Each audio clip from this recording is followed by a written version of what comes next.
Good morning dear student. कल की class में हमने नकारात्मक स्वतंत्रता के बारे में आपसे चर्चा की और आज हम चर्चा करेंगे सकारात्मक स्वतंत्रता के बारे में। सकारात्मक स्वतंत्रता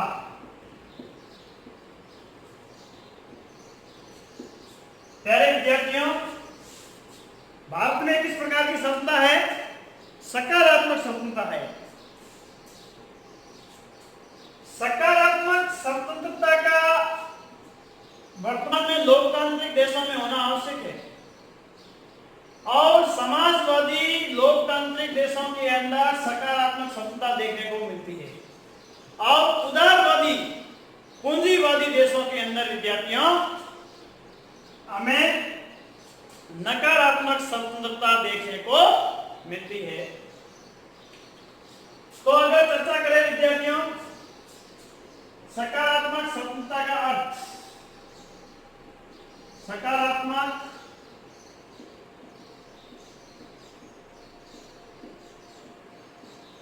स्वतंत्रता का अर्थ, सकारात्मक स्वतंत्रता के अर्थ की बात करें तो हमारे सामने यह बात उभर करके सामने आती है कि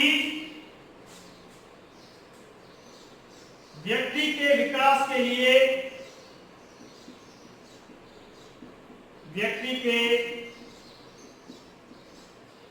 विकास के लिए युक्ति युक्त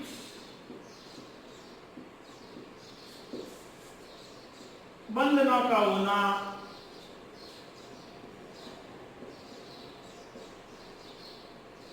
आवश्यक है।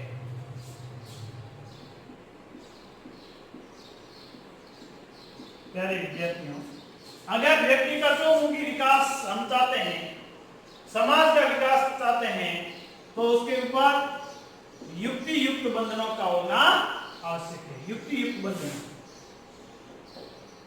ये बात इंपॉर्टेंट है। नकारात्मक स्वतंत्रता का अर्थ होता है बंधनों का पूर्णतया अभाव और सकारात्मक स्वतंत्रता का अर्थ होता है युक्ति युक्त बंधनों का होना।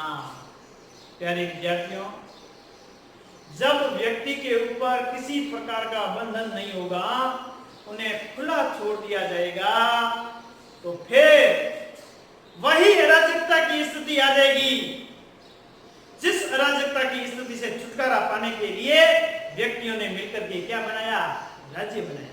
और आज वही राज्य जब व्यक्ति के कार्य में कोई हस्तक्षेप नहीं करेगा, व्यक्ति को पूर्ण स्वतंत्रता देगा, खुला छोड़ देगा, तो वापस हम उसी अराजकता की स्थिति के अंदर लौट चलेंगे।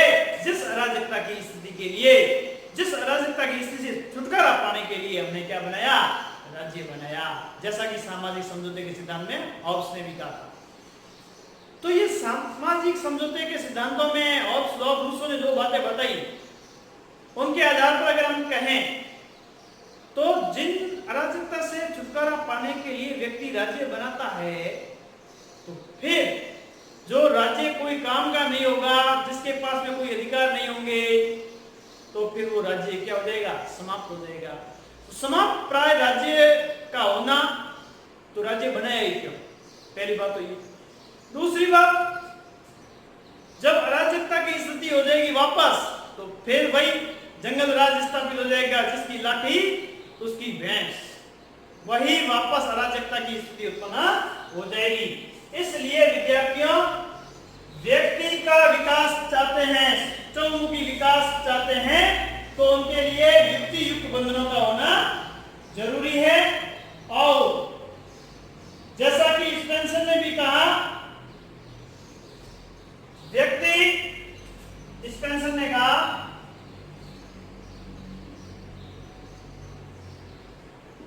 व्यक्ति अपनी इच्छा अनुसार अपनी इच्छा अनुसार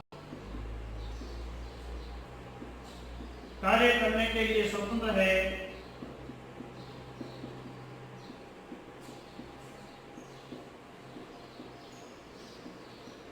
लेकिन दूसरों की स्वतंत्रता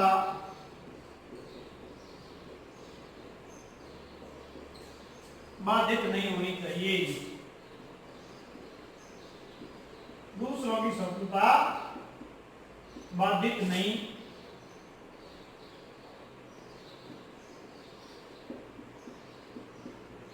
होनी चाहिए।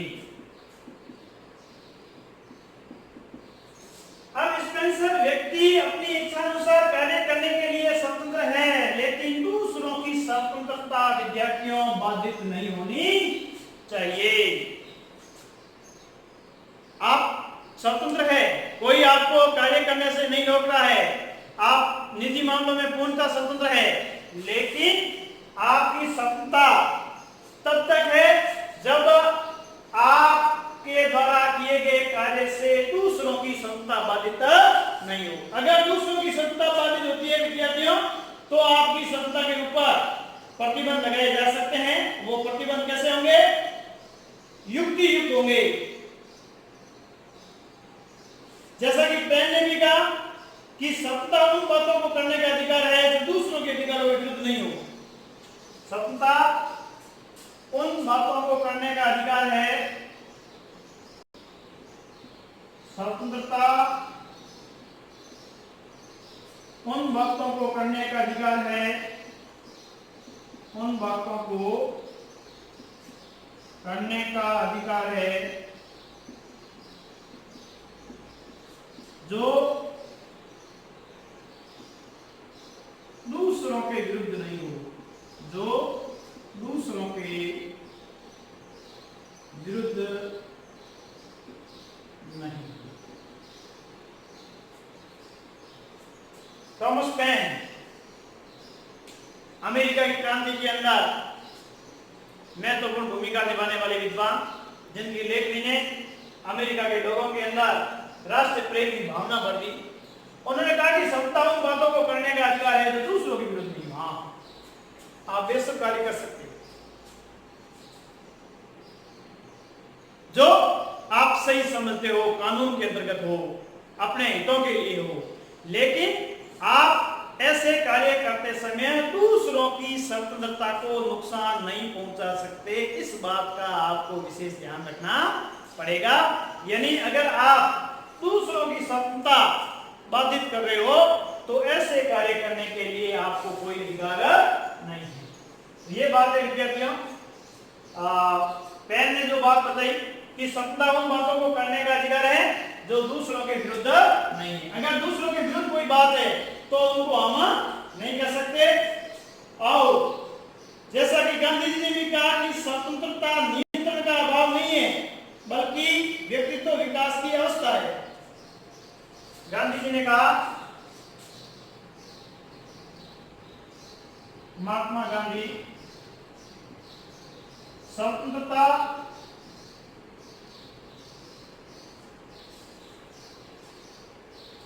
का अर्थ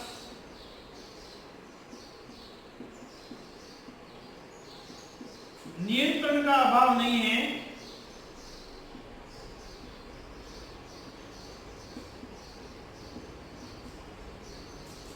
बल्कि व्यक्ति के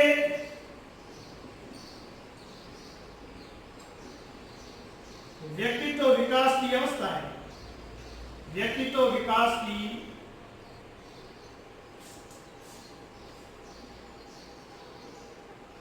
अवस्था है। ध्यान से सुनिए, बहुत ही महत्वपूर्ण बात बताई गांधी जी ने। यानी स्वतंत्रता का अर्थ हम ये नहीं कह सकते कि वो नियंत्रण का अभाव है। बिना नियंत्रण के तो वापस जंगल राज स्थापित हो जाएगा। यानी नियंत्रण का अभाव नहीं है, बल्कि व्यक्ति के व्यक्तित्व विकास की अवस्था है। ये वो अवस्था है जिससे व्यक्ति व्यक्ति अपना चहुमुखी विकास कर सकता है, अपने व्यक्तित्व को निखार सकता है। ये एक हम कह सकते हैं एक अच्छा रूप उभर करके सामने आ सकता है। तो इस प्रकार से विद्यार्थियों अगर बात की जाए तो हमारे सामने ये बात उभर करके सामने आती है कि स्वतंत्रता का अर्थ नियंत्रण का अभाव नहीं है, बल्कि व्यक्ति के व्यक्तित्व विकास की क्या है, अवस्था है, और जिनके माध्यम से व्यक्ति का व्यक्तित्व का विकास किया जा सकता है। अब सकारात्मक स्वतंत्रता की मान्यता, सकारात्मक स्वतंत्रता की मान्यताएं कौन कौन सी मान्यताएं हैं विद्यार्थियों? सकारात्मक स्वतंत्रता के लिए, जो सकारात्मक स्वतंत्रता के लिए आवश्यक है, और आज के समाजवादी लोकतांत्रिक देशों के अंदर इस प्रकार की स्वतंत्रता का दर्शन ही हमें होता है। और भारत ने विद्यार्थियों सकारात्मक स्वतंत्रता को अपनाया और निश्चित व्यवस्था को बढ़ावा दिया। सकारात्मक स्वतंत्रता की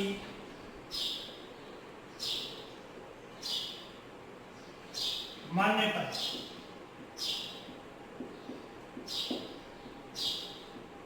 पहली बात,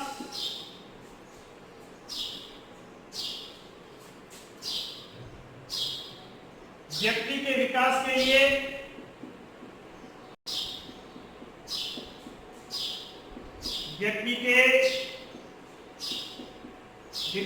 लिए युक्ति युक्त बंधनों का होना आवश्यक है।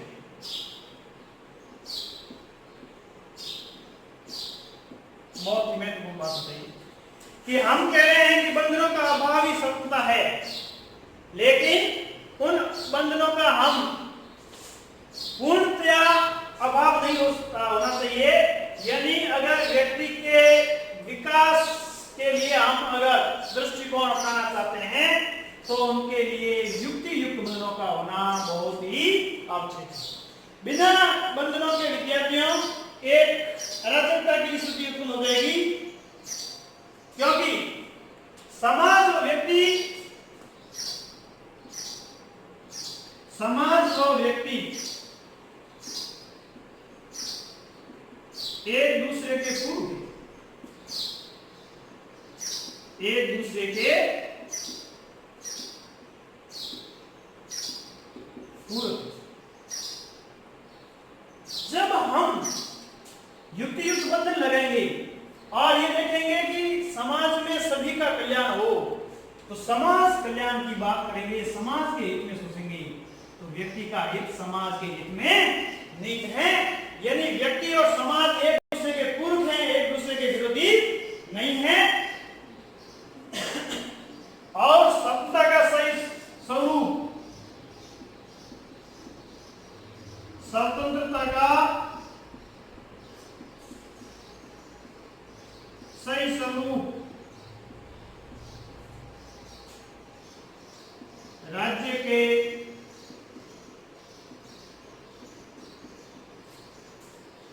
कानूनों के पालन करने में है। यानी स्वतंत्रता कब नसीब होगी? जब राज्य कानून बनाएगा, हम सब लोग मिलकर के उस कानून का क्या करेंगे? पालन करेंगे।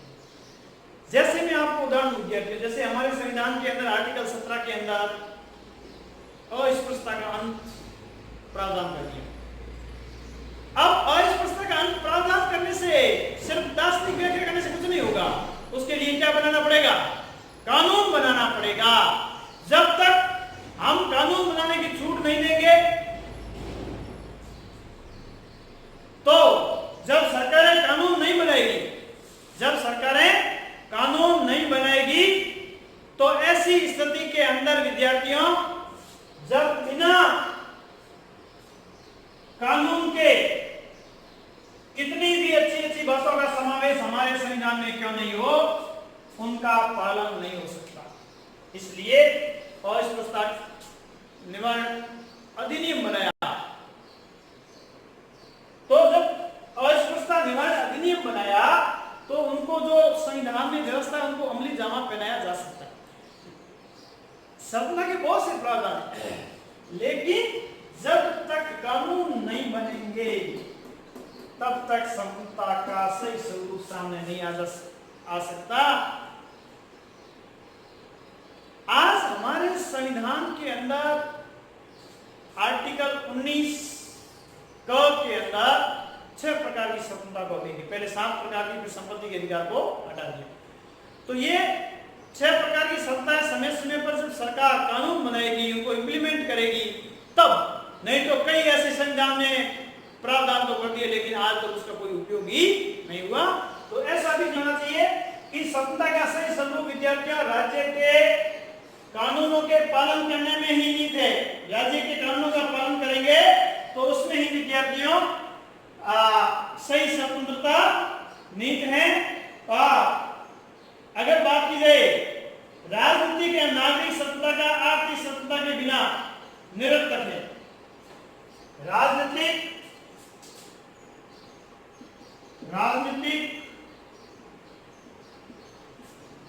व नागरिक स्वतंत्रता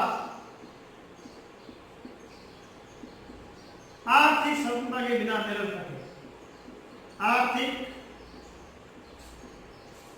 स्वतंत्रता के बिना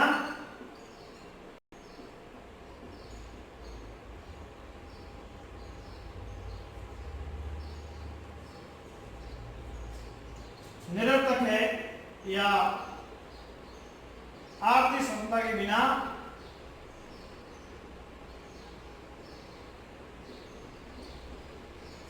कोई काम की नहीं। अब नकारात्मक के अंदर आपको राजनीतिक स्वतंत्रता दे दी, नागरिक स्वतंत्रता दे दी, लेकिन जब व्यक्ति के पास में आर्थिक स्वतंत्रता नहीं है, रोजगार प्राप्त करना और समाज के अंदर इतने संसाधन प्राप्त करना कि वो समाज में अपना गरिमापूर्ण जीवन जी सके। जब गरीब और अमीर के बीच में इतना अंतर होगा विद्यार्थियों, तो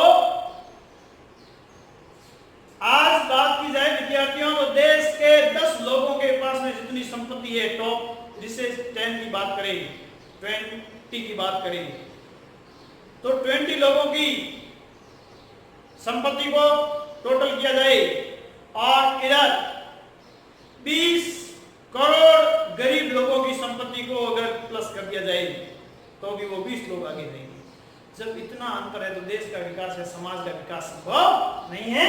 इसलिए राजनीतिक और नागरिक स्वतंत्रता आर्थिक स्वतंत्रता के बिना कोई काम की नहीं है। भले कितनी भी स्वतंत्रता दे दी जाए, लेकिन जब तक राजनीतिक एवं नागरिक स्वतंत्रता नहीं है, स्वतंत्रता है लेकिन आर्थिक स्वतंत्रता नहीं है, तो कोई काम की नहीं है। स्वतंत्रता के अस्तित्व को स्वीकार करने के लिए स्वतंत्रता के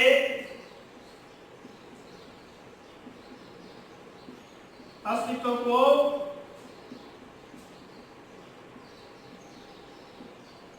स्वीकार करने के लिए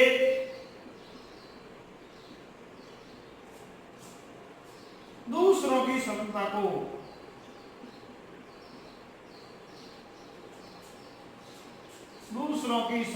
को